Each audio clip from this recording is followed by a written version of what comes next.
I am Ludwig van Beethoven, one of the most renowned composers in history. I was born on December 17, 1770, in Bonn, Germany.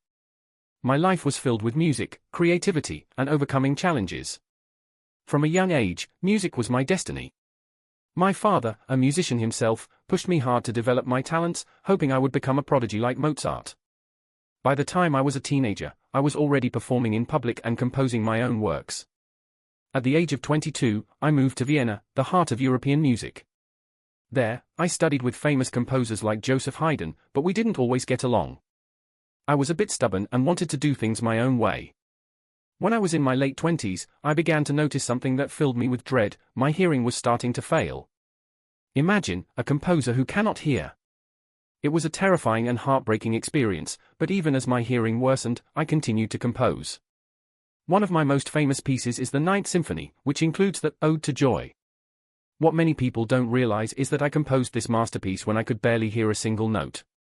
I had to rely on my mind's music to guide me. When it was first performed, I stood by the orchestra, conducting in silence. I couldn't hear the applause, but I could see the audience's reaction.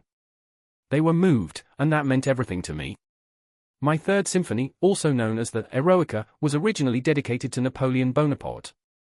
But when Napoleon declared himself emperor, I was so angry that I scratched out the dedication. I was known for being a bit eccentric.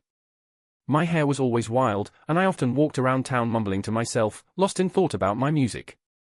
Despite my struggles with hearing, I continued to compose until my final days, producing a total of 9 symphonies, 32 piano sonatas, and countless other works.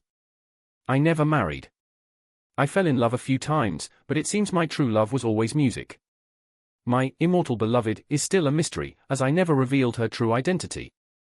I passed away on March 26, 1827, in Vienna, Austria. But my music lives on, continuing to inspire and move people around the world.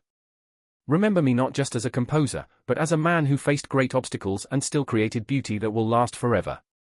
My life shows that even when life is difficult, the human spirit can still achieve greatness. Thank you for listening to my story.